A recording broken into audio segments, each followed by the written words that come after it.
Hello everyone, you are welcome to KKR classes.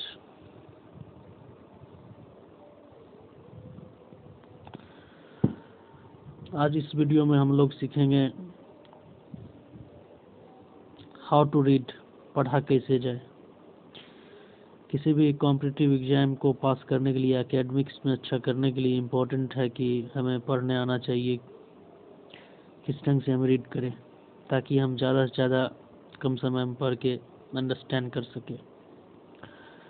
तो जो writers हैं, राइटर्स के पास जितना नॉलेज होता है उतना बुक्स के अंदर नहीं आ पाता है। ये एक इम्पोर्टेंट फैक्ट है जिसे कि आप लोग याद रख सकते हैं कि मान लीजिए कि कोई एक राइटर है,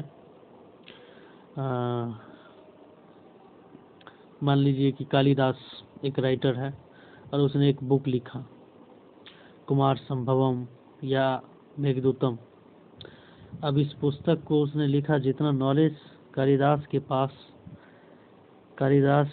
पास था, क्या वह सभी नॉलेज उस बुक में समा गया? तो ऐसा नहीं है। उसके कुछ हिस्से ही बुक में आ जा पाते हैं। लेकिन वो कौन सा टेक्निक है जिसके द्वारा हम जो भी राइटर्स हैं, जो भी ऑथर्स हैं, उसके सारे ज्ञान के खजाने तक हम लोग पहुंच सकते हैं? ये उसके राइटिंग्स के द्वारा हो सकता है। तो इसी पे हम लोग आज बात करेंगे कि हाउ टू रीड, कैसे पढ़ें।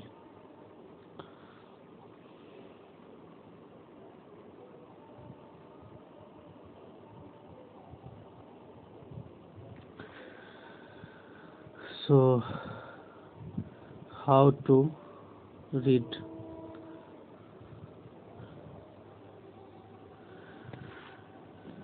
बहुत ही इम्पोर्टेंट क्वेश्चंस है और आज हम बहुत ही इम्पोर्टेंट एक टेक्निक के बारे में शेयर करने जा रहे हैं।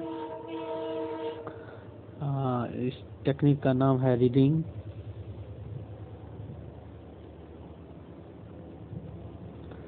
Between the lines. इस टेक्निक का नाम है रीडिंग बिटवीन द लाइन्स। इस टेक्निक के अंदर हम लोग करते क्या है कि जब भी हम कोई भी चीज़ पढ़ रहे होते हैं, जैसे कि मान लीजिए कि हम लोग अर्थशास्त्र जो है पढ़ रहे हैं और यहाँ पे ये बताया जाता है कि एक सेंटेंस मान लीजिए कि है कि भारत एक विशाल देश है।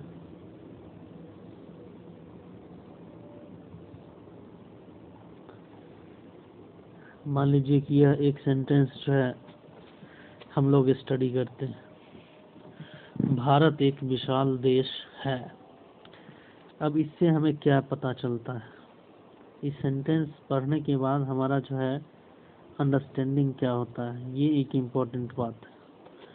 तो इस अंडरस्टैंडिंग तक पहुंचने का कैसे पहुंचा जाए, इसके लिए सिर्फ एकमात्र रास्ता है, वो है क्वेश्चनिंग। कि इस पे क्वेश्चंस पूछना पड़ेगा, इससे क्वेश्चंस के अंदर लाना पड़ेगा इस सेंटेंस को, और तभी जाकर इसके अंडरलाइंग मीनिंग्स जो है इसके क्लियर हो जाएंगे।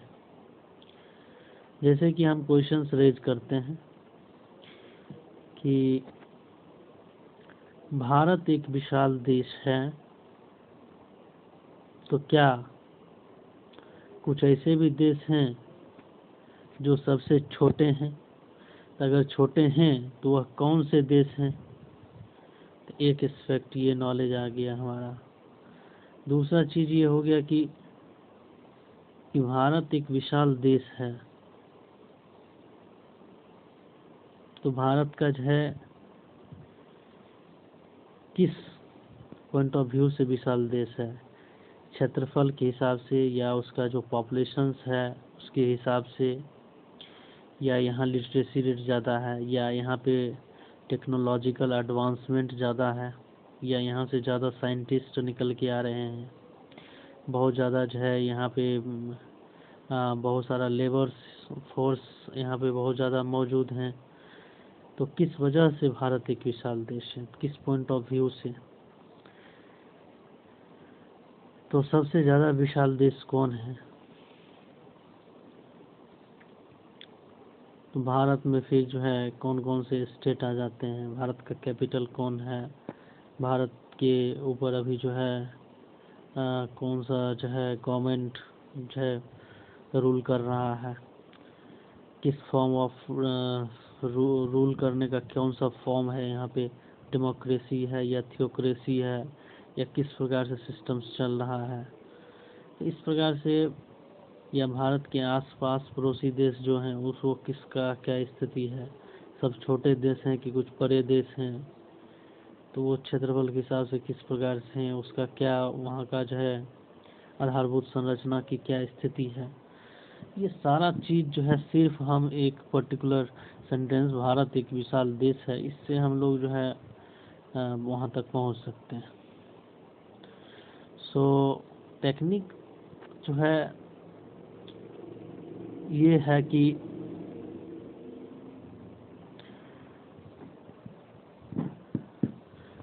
टेक्निक ये है कि पढ़ने के दौरान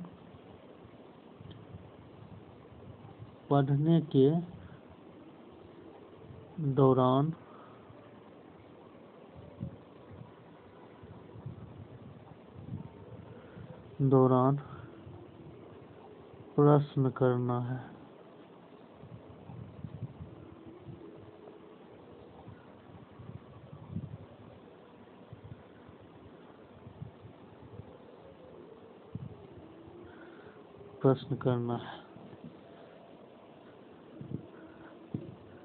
प्रश्न करने के लिए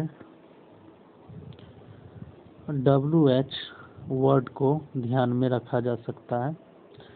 जैसे कि इससे हम क्वेश्चंस ये पूछ सकते हैं, हु, व्हाट, व्हेन, वेयर,